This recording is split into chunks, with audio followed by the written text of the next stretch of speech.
Meu nome é Márcia de Lara Campos, tenho 40 anos e hoje eu vim contar um pouquinho do meu passado. Todo o meu sofrimento começou desde a infância, né? E a minha mãe, ela começou a investir em mim. Então, logo cedo já me colocaram em escolas de música, de dança, já começaram a investir nesse lado artístico, né? Que a maioria dos pais tem essa tendência de querer expor os filhos a essa situação. Então, eu não tinha mais tempo de brincar, eu não tinha tempo de ter uma infância. Eu tinha já preocupações com o lado artístico. E aí eu tive que começar a cumprir uma agenda de shows, então não tinha tempo mais para nada, era só estudar e trabalhar, né?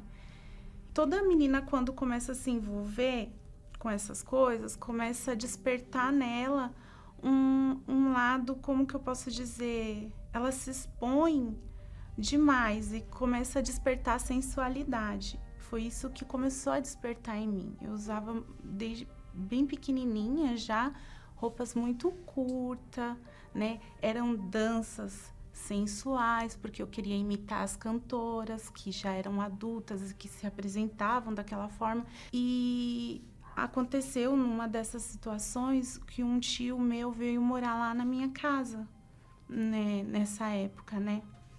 E devido a essa exposição demais, às vezes que meu tio ficava em casa e que não estava minha mãe e nem meu pai, e ali ele começou eu comecei a sofrer abusos por parte dele. Ele tocava em mim, ele não chegou ao ato sexual, assim, digamos assim, mas ele tocava nas minhas partes íntimas. Ele fez de tudo comigo, tudo. Não chegou ao ato final, mas o restante ele fez tudo comigo, tudo que era sujeira, tudo que era podre. E eu guardava tudo isso dentro de mim. E é uma sensação horrível, porque você olha e não tem ninguém para te defender. E você pensa assim, se eu contar, vai ser pior. Então, quando eu começava a me apresentar, eu via os homens mais velhos olhando com outros olhares para mim, vinha a imagem do meu tio. E aí, assim, como ele voltou para a cidade dele, lá ele cometeu outros delitos, que ele era muito violento. E foi por causa dessa violência que ele cometeu esse delito. E ele foi preso. E eu tinha medo mesmo assim. Parecia que ele ia aparecer a qualquer momento, à noite, e ia estar ali me abusando. E eu não sabia o que fazer para tirar aquele trauma de mim. Eu me lembro que eu chorava muito, muito. Eu chorava de madrugada, lembrando da cena. Não apagava da minha cabeça. Às vezes as minhas amigas falavam assim para mim: poxa, Márcia, eu queria ser como você, cantar essa vida de fama. E eu pensava dentro de mim: ela não sabe o que eu passo. Eu só queria não estar ali. Muitas das vezes eu não queria estar ali. Era só um disfarce tudo aquilo. Naquele momento, eu vivia um momento tenso da minha vida, porque eu não queria estar ali. Pensava assim: para que eu nasci? Para que eu nasci? Eu nasci para sofrer. E foi quando eu comecei a pensar no suicídio. Aí eu pegava a faca, ia para o banheiro, colocava no meu pulso e pensava assim: agora eu vou morrer. E eu não tinha amor próprio. Eu olhava no espelho e toda vez que eu olhava no espelho, quando eu estava sozinha, eu chorava. Eu chorava. Ali eu chorava. Que eu falava assim: como você é feia. Eu falava pra mim mesma: como você é feia, por que você existe? Por que você existe? Olha o seu cabelo, que ridículo. E ali eu puxava meu cabelo, eu me beliscava, eu me batia de raiva, eu me arranhava, eu sentia raiva de mim mesma. E eu olhava assim. E a vontade era de acabar. Eu sempre tive vontade só de morrer. Eu vivia pensando na minha morte. E teve uma época que minha mãe ficou muito, muito doente. Muito doente mesmo, entre a vida e a morte. E ela foi desenganada pelos médicos. E tinha uma tia minha que ela já frequentava a igreja. E ela falou assim para minha mãe. Eu me lembro que nessa época eu tinha uma agenda já de shows para cumprir. E minha mãe não estava tendo forças para me levar. E a minha tia pegou e falou para ela, olha, você já foi em tanto lugar. Você já foi na macumba, nas benzedeiras, em todos os lugares que falaram para você. Ela estava cheia de guia no pescoço.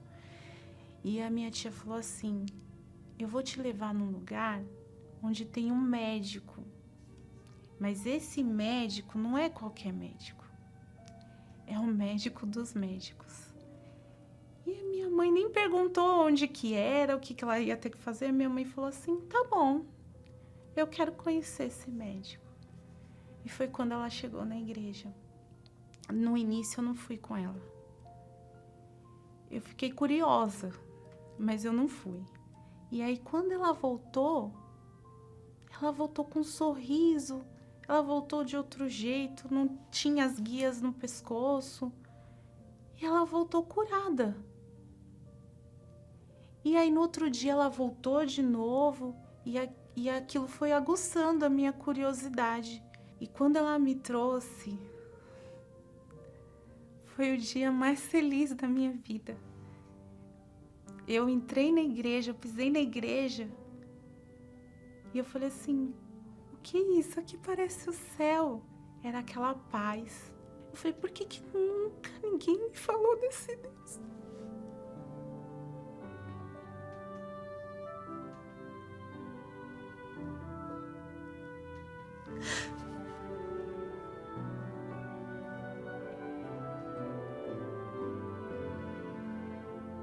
Nunca ninguém me apresentou algo tão bom.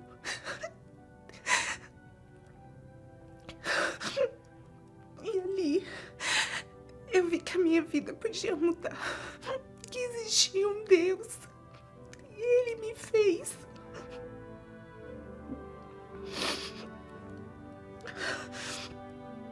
Eu entendi ali por que eu existia.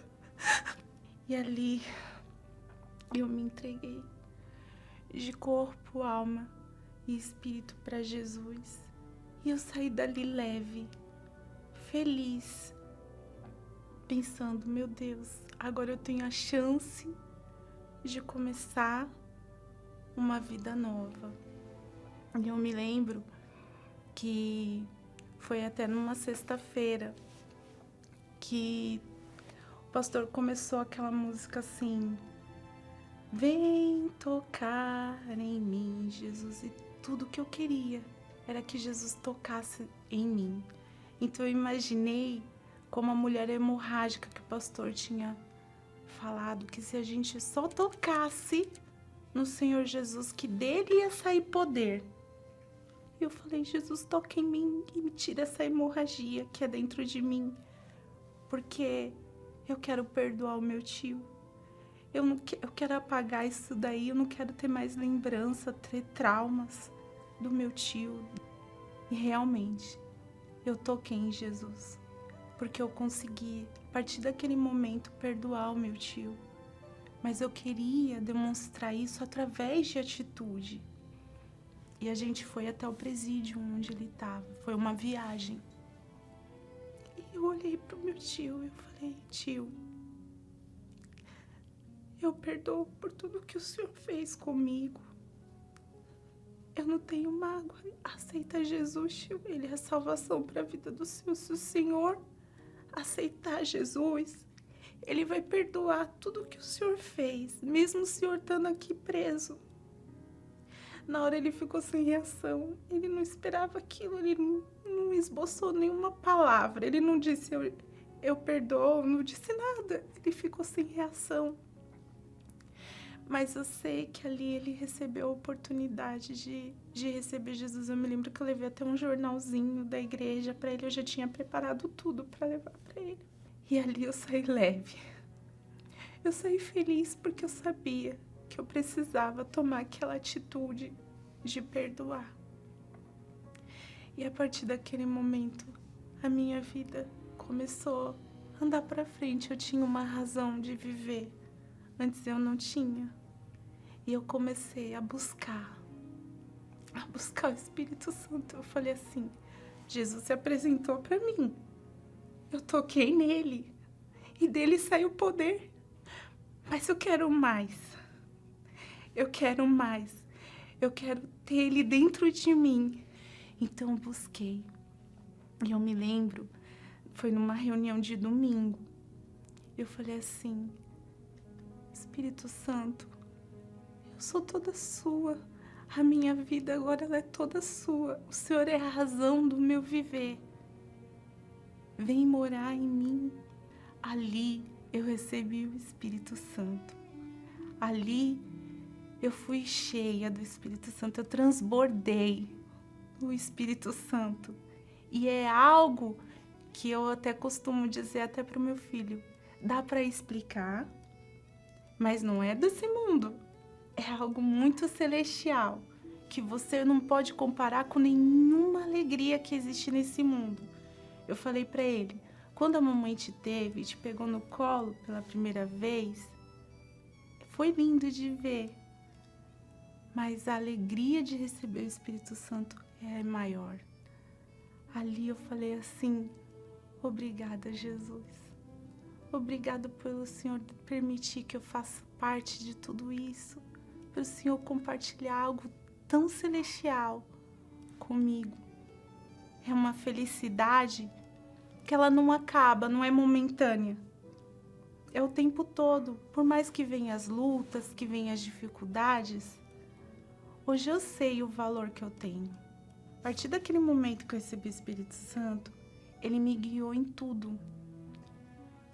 E fez de mim uma mulher forte, porque eu aprendi a fazer o que é certo para colher o que é bom. Então eu comecei a colher as coisas boas na vida. Eu conquistei o meu marido, depois disso Deus me deu uma família feliz, o meu filho é um filho abençoado, um abençoado. Então eu vi Jesus transformar a vida dos meus pais e me deu uma nova vida, me deu uma família que eu não tinha tido antes na minha infância. Ele me deu tudo muito mais do que eu esperava, muito mais, muito mais. Eu só tenho a agradecer. E ainda, tudo que eu agradeço ainda é pouco, não é o suficiente. Eu fico ainda devendo, porque ele me deu muito, muito mais do que eu esperava.